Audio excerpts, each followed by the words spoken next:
Customers ಹಿಂಗೂ ಇರ್ತಾರಾ ಅಂತ ನಿಜವಾಗ್ಲೂ ಬೇಜಾರಾಗ್ತಾ ಇದೆ. ಯಾಕಂದರೆ ನೀವು ನೋಡ್ತಾ ಇರ್ಬೋದು ಮೀಶೋಲು ನಾನು ಸೇಲ್ ಮಾಡ್ತಿದ್ದೀನಲ್ವಾ, ಮೀಶೋಲು ಒಂದು ಆರ್ಡರ್ ಬಂದಿತ್ತು ನೆಕ್ಲೆಸ್ಗೆ, ಶಾರ್ಟ್ ನೆಕ್ಲೆಸ್ಗೆ ತುಂಬ ಟ್ರೆಂಡಿಂಗಲ್ಲಿದೆಯಲ್ವಾ.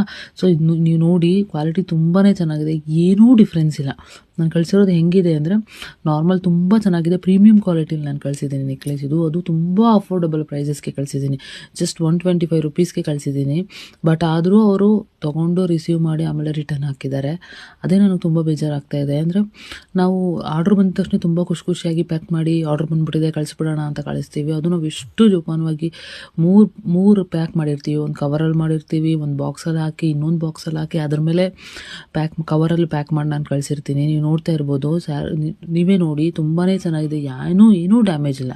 ಬಟ್ ಆದರೆ ಅವರು ಡ್ಯಾಮೇಜ್ ಇದೆ ಅಂತ ರಿಟರ್ನ್ ಹಾಕ್ತಾರೆ. ಮೀಶೋಲಿ ಆಗೋ ದೊಡ್ಡ ಪ್ರಾಬ್ಲಮ್ ಅಂದರೆ ಇದೆ. ನೀವು ನೋಡಿ ತುಂಬಾ ಚೆನ್ನಾಗಿದೆ, ಲಾಸ್ ಆದರೆ ನಮಗೆ ಅಲ್ವಾ. ಇದು ನೋಡಿ, ಇದು ಅಷ್ಟೇ, ನನಗೆ ಗೊತ್ತೇ ಆಗ್ತಿಲ್ಲ ನಮ್ಮ ಬಳೆ ಸೈಜ್ ಏನಿದೆ ಅಂತ ನಮಗೆ ಗೊತ್ತಿರುತ್ತೆ ತಾನೆ. 2.4 ಆರ್ಡ್ರ್ ಮಾಡಿದರು. ಸೊ ನಾನು ಈ ಬಳೆನ 2.4 ಆರ್ಡ್ರ್ ನಾನು ಕಳಿಸಿದ್ದೀನಿ.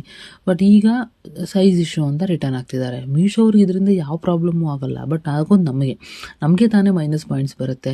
ರಿಟರ್ನ್ ಹಾಕಿದ್ರೆ ಅದು ನಮ್ಮ ತಲೆ ಮೇಲೆ ಬೀಳುತ್ತೆ. ಅವ್ರೇನು ಅದನ್ನು ಬರ್ಡನ್ ತೊಗೊಳಲ್ಲ. ಅವರು ನಾವು 5 ಸೇಲ್ ಮಾಡಿ 2 ರಿಟರ್ನ್ ಹಾಕಿದ್ರೆ ಅದು ನಮ್ಗೆ ಬರ್ಡನ್ನೇ ಮೀಶೋಲಿ. ಸೊ ನೀವು ನೋಡಿ, ಇವಾಗ ನಮ್ಮ ಬಳೆ ಸೈಜ್ ಏನು ಅಂತ ನಮಗೆ ಗೊತ್ತಿರುತ್ತೆ ಅಲ್ವಾ.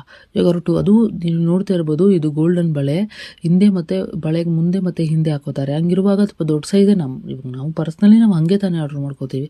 ಸೊ ಇವರು ಹಂಗೆ ಆರ್ಡ್ರ್ ಮಾಡ್ಕೋಬೇಕಲ್ವ. ಹಾಕಿ ತೆಗೆದು ಅದು ಸ್ವಲ್ಪ ಶೇಡೂ ಆಗಿದೆ. ಆ ಥರದ ಬಳೆನ ರಿಟರ್ನ್ ಹಾಕಿದ್ದಾರೆ. ಹಿಂಗೆ ಮಾಡಿದ್ರೆ ಹೇಗೆ ನೀವು ಹೇಳಿ. ಮೀಶೋಲಿ ತುಂಬ ಒಂದೊಂದ್ಸತಿ ಮೀಶೋ ಸ್ಟಾಪೇ ಮಾಡಬೇಡ ಅನಿಸುತ್ತೆ, ಇನ್ಸ್ಟಾಗ್ರಾಮೇ ಸಾಕು ಅನಿಸುತ್ತೆ. ಹಂಗೆ ರಿಟರ್ನ್ ಹಾಕ್ತಾರೆ, ಒಂಥರ ಬೇರೆ